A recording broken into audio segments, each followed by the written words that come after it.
clara, una enseñanza didáctica, un estudio crítico, analítico de la vida del apóstol Pablo, para que los hermanos, los consiervos que se congregan, no meramente digan voy a ir a pasar el rato dentro de la congregación, no. La meta mía, el objetivo mío es educar profundamente a los hermanos, para que los hermanos tengan una visión clara, conozcan el origen, la etimología, la causa, el efecto de la vida de Pablo. ¿Cómo fue el apóstol Pablo, amados hermanos, afectado positivamente después de que se le apareció el Señor Jesucristo y le dijo: Saulo, ¿por qué me persigues? Y él le dijo: ¿quién eres, Señor? Y Jesús le dijo: yo soy Jesús, a quien tú persigues. O sea, Pablo se dio cuenta de que al perseguir un cristiano, él estaba persiguiendo a Cristo. Si alguien te está persiguiendo para cegarte la vida, alguien te está persiguiendo para hacerte la vida cuadrito, difícil, créeme, hermano, Cristo está sufriendo contigo, no estás solo. Y cuando Pablo determinó en su vida personal tomar esa decisión de sufrir por la iglesia de Jesucristo, él lo hace voluntariamente, porque ya no es meramente un conocimiento intelectual de Dios, sino un conocimiento espiritual a ciencia cierta, tridimensional. Porque si lo conoce espiritualmente, físicamente en el mundo material, él reconoce que va a ser objeto de maltrato y aún puede morir por causa de diseminar, por causa de tratar de introducir la doctrina de Jesucristo a todo individuo que se le acerque a Pablo o que él busque para hablarle de la salvación en Cristo Jesús. Y luego de que Pablo mismo, como instrumento de Jesucristo, instrumento de justicia, Dios lo ha utilizado para, en diferentes lugares, lo que se conocía en aquel tiempo y se conoce hoy como el Asia Menor, él llegase y diseminara con autoridad delegada por el Padre en Cristo Jesús, por medio del Espíritu Santo, la gente comenzase a mirar. Hermano, y yo le decía a los hermanos, Pablo sufría, ¿por qué causa? Las luchas de Pablo. Porque Pablo no meramente iba a hablar, sino que Pablo iba a desarticular. Pablo iba a desarticular. Pablo iba a destruir. Quiero que tengamos una idea más clara, que ese propósito lo ha utilizado Dios todo el tiempo con sus siervos. Venga, vea algo en el libro de Jeremías para que tenga una idea clara de lo que Dios quería hacer con Pablo. El libro de Jeremías, capítulo 1, verso 17. Dios se le aparece a Jeremías y Jeremías le da unos cuantos pormenores negativos que él miraba en él. Que él decía: yo no soy capaz de emprender esa empresa. Yo no soy capaz de ser vocero del Dios del cielo. Pero Dios le dice: tú pues ciñe tus lomos, levántate y háblales todo cuanto te mande. No temas delante de ellos, para que no te haga yo quebrantar delante de ellos. Porque he aquí que yo te he puesto en este día como ciudad fortificada, como columna de hierro y como muro de bronce contra toda esta tierra, contra los reyes de Judá, sus príncipes, sus sacerdotes y el pueblo de la tierra, y pelearán contra ti, pero no te vencerán, porque yo estoy contigo, dice Jehová, para librarte. En pocas palabras, Dios le estaba diciendo: hay una estructura religiosa, hay una estructura política, económica y social dentro de mi pueblo y dentro de los pueblos circunvecinos que a mí no me agrada. Mire, hermano, quiero dejarle saber a usted que aunque han pasado 2000 años de que el apóstol Pablo escribió estas cartas a los hermanos de Colosas. Amado hermano, era el objetivo primordial de Pablo. Porque mire, quiero dejarles saber de que aunque había un pueblo de Israel corrompido que había destruido, según ellos, entre comillas, el propósito de Dios en Cristo Jesús al matarlo en la cruz del Calvario. Amados hermanos, después de su muerte surge ese grupo de cristianos llenos del poder del Espíritu Santo que comienzan a diseminar, a hablar, y no solamente a hablar y a diseminar, sino a obrar en el poder del Espíritu Santo, a libertar a los cautivos, a los oprimidos por el diablo, a sanar a los enfermos. Se comienza a desarticular, a desbaratar el sistema religioso del pueblo de Israel, que había dejado de ser especial ante los ojos de Dios, porque se había comenzado el verdadero propósito, no solamente de salvar a Israel, sino de diseminar, de llevar por todo el mundo entero la palabra del Señor, que el mismo apóstol Pablo le habló a Timoteo en capítulo 1 de segunda de Timoteo, verso 10, y le dijo que por el evangelio Dios sacó a la luz la vida y la inmortalidad. Amado hermano, llegó el momento, dijo el apóstol Pablo, sé que voy a sufrir, sé que me van a desbaratar, pero voy a hablar el momento que me quede. Desbarata, hermano. Oye esto, amado hermano, es tan terrible el asunto que cuando Cristo nace y Cristo crece y se desarrolla y es asesinado en la cruz del Calvario, hermano, los infiernos estaban temblando. Yo quiero dejarte saber que Pablo no solamente viene en contra de la religión judaica, oiga, y se ve como contraproducente porque él es judío. Él sabe que la religión judaica es obsoleta, que en la ley de Moisés nadie es vivificado, y eso es lo que Dios quiere, vivificarte.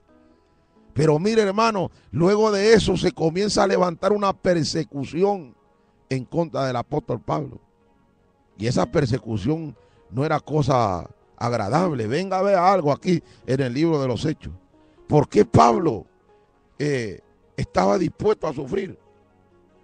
Véngase al libro de los Hechos en el capítulo 19, verso 23. Cuando el apóstol Pablo dice así, por aquel tiempo un disturbio no pequeño acerca del camino. Un disturbio no pequeño acerca del camino. Porque un platero llamado Demetrio, que hacía de plata templecillos de Diana, daba no poca ganancia a los artífices, a los cuales, reunidos con los obreros del mismo oficio, dijo: varones, sabéis que de este oficio obtenemos nuestra riqueza. Oiga esto, hermano. Sabéis que de este oficio obtenemos nuestra riqueza. Obtenemos nuestra riqueza. Oiga esto. Sabéis que de este oficio obtenemos nuestra riqueza. Pero veis y oís que este Pablo, no solamente en Éfeso, sino en casi toda Asia, ha apartado a mucha gente con persuasión, diciendo que no son dioses los que se hacen con las manos. Y no solamente hay peligro de que nuestro negocio venga a desacreditarse, sino también que el templo de la gran diosa Diana sea estimado en nada y comience a ser destruida la majestad de aquella a quien venera toda Asia y el mundo entero. Usted me oye, el apóstol Pablo entendía que el propósito de Dios en su vida era derribar, era destruir, era desaparecer las estructuras religiosas que llevaban al hombre a la perdición. Pero cuando Satanás, déjeme explicarle este asunto a todos los que están constantemente en esta radio escuchando los mensajes de Noé Álvarez. Bendito sea Dios. Es muy elemental que nosotros entendamos los ministros, los cristianos, los llamados por Dios, que usted no nació en este mundo para pasar solamente. Así como Dios llamó a Jeremías, te llama a ti hoy. Así como Dios llamó a Isaías, te llama a ti hoy. Así como Dios llamó a los 12 apóstoles, te llama a ti hoy. Así como Dios levantó hombres y mujeres en la antigüedad, era con el objetivo de que peregrinasen, con el propósito de que Dios se manifestase para que la gente se diese cuenta de que hay un solo Dios y hay un solo mediador entre Dios y los hombres, Jesucristo, el Hijo del Dios bendito. Y Pablo, hermano, mire, está destruyendo una estructura antigua religiosa. Está destruyéndola, está desarticulando, está moviendo los cimientos del infierno, amados hermanos. Entonces yo quiero decirle a usted que si usted en verdad está serio en el asunto, oiga, todo aquel que decide vivir para Dios padecerá persecución. Oiga, usted puede estar en un oasis, en un Edén ahora mismo, pero sépase que hasta ahí le va a llegar la persecución. Si en verdad el propósito por el cual usted sabe que lo ha llamado Dios es el que verdaderamente anduvieron los antiguos en la antigüedad. No hay nada nuevo debajo del sol, aunque por ahí aparezca gente diciéndole a los demás que paren de sufrir, aunque por ahí aparezca gente diciéndole a los demás que vente a Jesucristo, que todo te va a ir bien. Sí, te va a ir bien porque sabes hacia dónde vas, porque sabes que con Él somos más que vencedores, pero que cuando venga la adversidad, cuando venga el dolor, cuando venga la tristeza, cuando se levante el diablo, cuando utilice a las personas que más ama para levantarse en contra tuyo, en contra del propósito de Dios para con tu vida, te des cuenta que Dios te llamó para que otras personas sean levantadas, para que otras personas se sustenten en ti, porque Dios te llamó como columna de bronce, como columna de hierro, no como columnita de palo que se la lleve el viento. Pero si crees que eres eso, entonces cáete, levántate, hermano, y entiende de una vez por todas de que Jehová te llamó para sostenerte, para como se sostuvo Moisés, como viendo al invisible. Bendita sea la gloria de Jehová en esta hora. Es elemental que entendamos que los ministerios lo da Dios para que nos mantengamos como columna de bronce, para que aunque sople viento, para que aunque se levanten las aguas, aunque la marea se levante a lo más alto, Jehová levantará bandera. Pero qué precioso es, hermano, cuando entendemos esta realidad, hermano. Te queda firme, todavía eres cristiano. ¿Y para dónde voy a coger? Bendita la gloria de Jehová, si solamente en Jehová hay palabra de vida. Digo el apóstol Pedro, bendito sea Dios en esta hora. Amén. Pablo se levantó en contra de una estructura religiosa que oiga esto, hermano. Oiga esto, hermano. El apóstol Pablo no logró ver. El apóstol Pablo no logró ver la iglesia católica. No logró verla porque la iglesia católica surge en el 420 de nuestra era cristiana. Ya para ese tiempo Pablo tenía como más de 300 años de haber muerto. Pero esa Diana es la misma Rea Silvia. Esa Diana es la misma Semiramis, la mujer de Nimrod. Esa Diana es la misma que antes de que Dios dispersase, oiga esto, antes de que Dios dispersase en la torre de Babel a los hombres por toda la tierra y les diese su lenguaje, ya sea lenguaje, idioma, lo que sea, se pudiesen comunicar para crear sus comunidades.